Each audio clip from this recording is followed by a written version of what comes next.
She was like, well, since you want to be an asshole, don't worry about it. And hung up in my face. I didn't bat a motherfucker.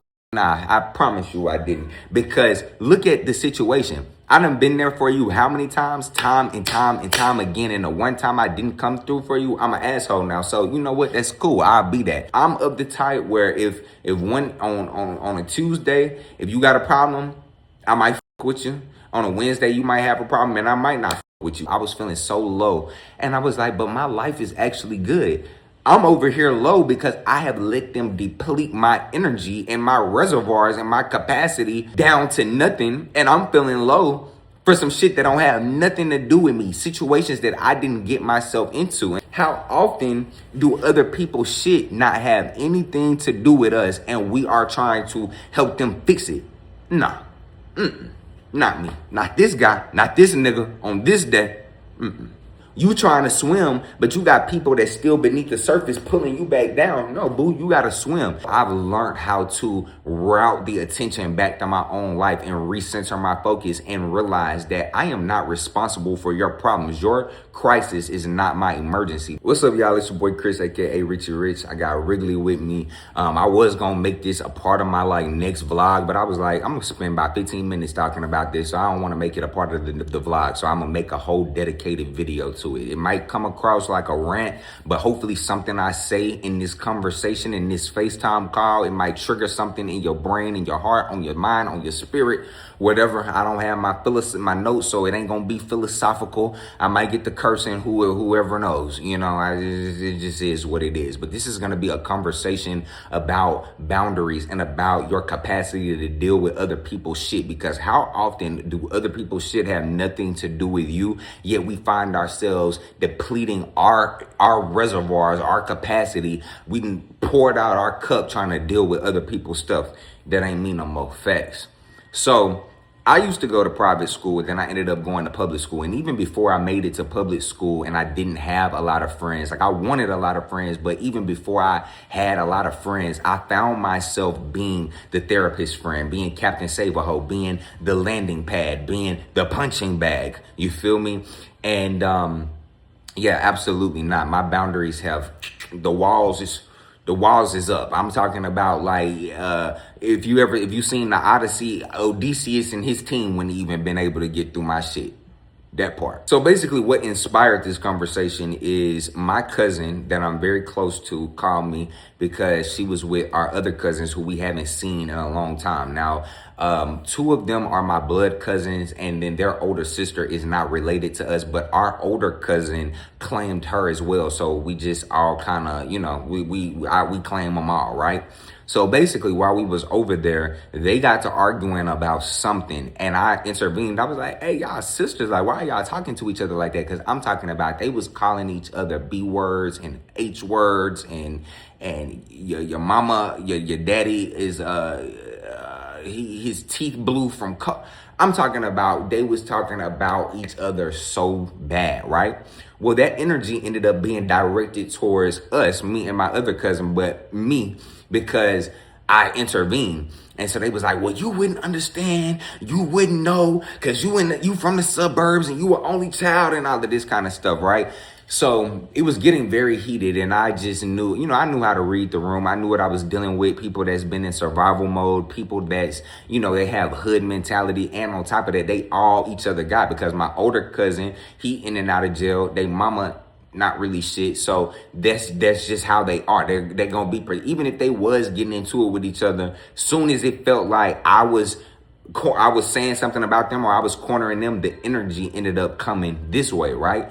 So long story short, for one, I'm a man, right? Two, I have gone through so many different situations with friends and with family where I have been trying to be there, and I be trying to, even if I'm not trying to be a fixer, I'm unintentionally playing that role. And so I've learned how to route the attention back to my own life and recenter my focus and realize that I am not responsible for your problems. Your crisis is not my emergency. But my other cousin, she was just feeling like it was like, it was weighing on her emotions a little more. It was like weighing on her mind a little more. And I had to tell her, I was like, girl, like, you gotta detach. Like, you gotta like route the focus back into your own life. And it made me think about the fact that we got so much going on within our personal lives. And whether it's like shit that you just trying to get together within your own life, your career, your goals, all of that kind of stuff. We will spend so much time, we'll let other people's problems start building property in our heads to the point where we have depleted our resources and our energy and our emotional reservoirs dealing with other people's stuff. I'm gonna give y'all a couple of examples that have happened in my life. One, I had this one friend, and this was when I was we're still friends, but when this was going on, I was a lot younger. Like, I was like probably 18, 19 at this time. So yeah, I think I was 19 at this time, because this was like right when I came back from college. She was into it with her family, still is. They be on and off, whatever the case may be. But the police was called on me. Mama threatened me with a gun. It's been a lot. This friend has asked me for money, was supposed to pay me back, never paid me back, whatever the case may be. And I had to detach. I had to take my hands off of it and give it to God, because it's no longer my problem. It's crazy. We're good now, but a few months ago, I was about to get ready to go on vacation, right? And she called me, and she was into it with them, and she needed $40 for an Uber. And I'm one of them people. Let me understand this with me. I'm not telling you not to be there for people. I'm saying to have boundaries and to also pick and choose what battles you want to deal with. Because I'm of the type where if one on a Tuesday, if you got a problem, I might fuck with you.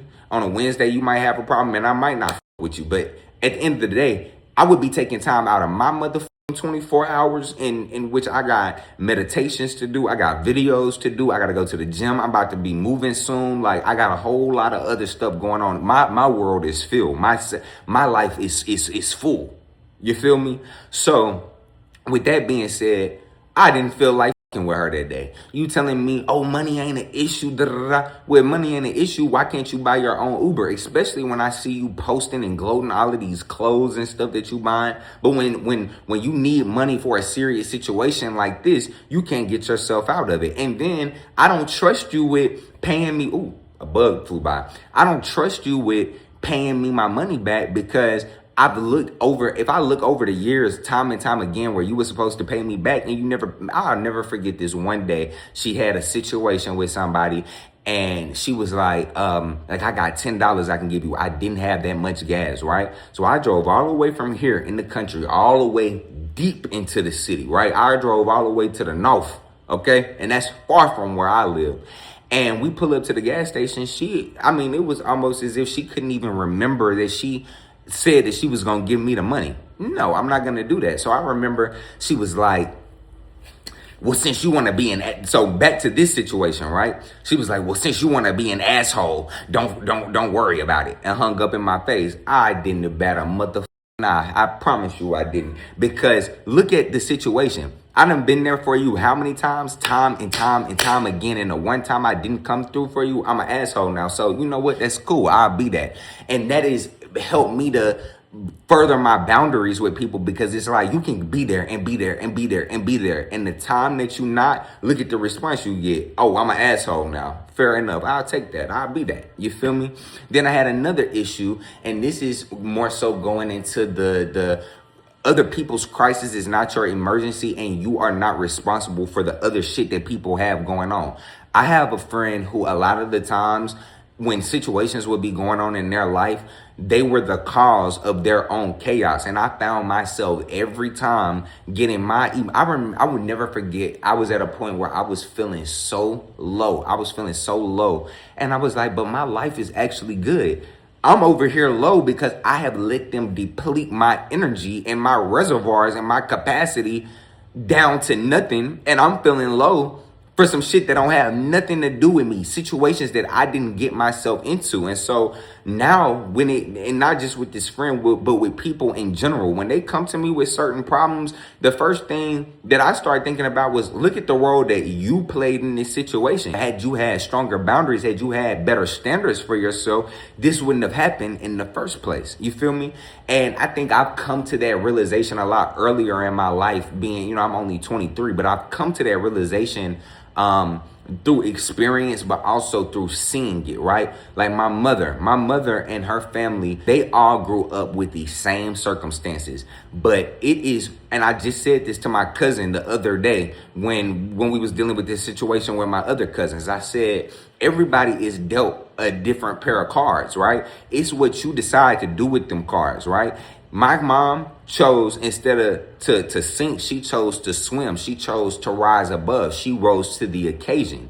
And because that's blood, right? She has felt responsible for every little thing. Anytime something go down, because that's what you're taught. That's what we're programmed, to be there for your friends, to be there for your family. But how often my mama walking around, she good, she alive, like she working stuff. Like my mama, she ain't crippled or nothing, but she got back problems and knee problems and stuff. And so much of that is a physical manifestation. Yeah, back in the day, she was having to, sling, sacks of potatoes when she was working in the fast food industry, or like, my great grandmother having to like maneuver her around and put a lot of stress on her back. But also a lot of that is stress that has manifested inside of her physical body from carrying people's shit so much. You feel me? And she's gotten way better with it. Like, I'm not making this a thing of like getting on my mom or nothing, or saying that she was wrong for doing that, because that's how she was programmed. That's how she was taught. But me seeing the way that has had her emotions,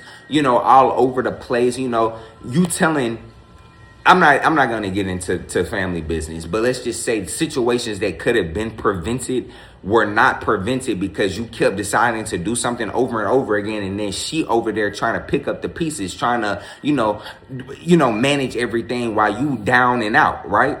Absolutely not. How often do other people's shit not have anything to do with us, and we are trying to help them fix it? Nah. Not me. Not this guy. Not this nigga on this day.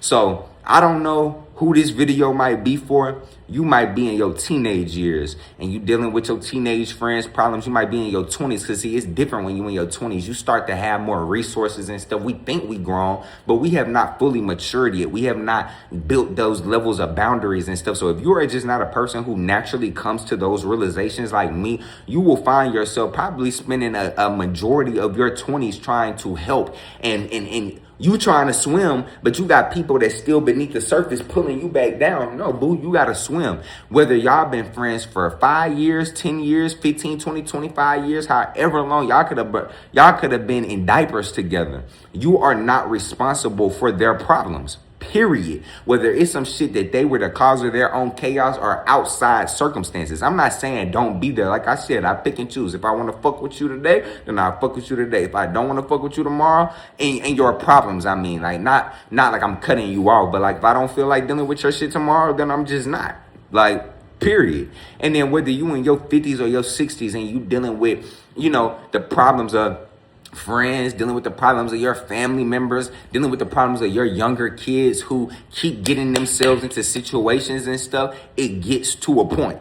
It gets to a point. Simple. So I'm gonna leave that there. I don't know who this gonna hit, but I hope it hit you. I hope it hit you good. I know I was doing some cursing and some stuff like that, but sometimes you just gotta talk rash. This ain't as rash as the last version of this that I recorded, because I was going off in that one. I tried to keep it together for the most part in this one, but I hope this helps somebody. Be sure to give this video a like. Comment down below if you're struggling with any of these issues and if this video helped you spark a change in you. And be sure to subscribe, and I'll catch y'all in my next one.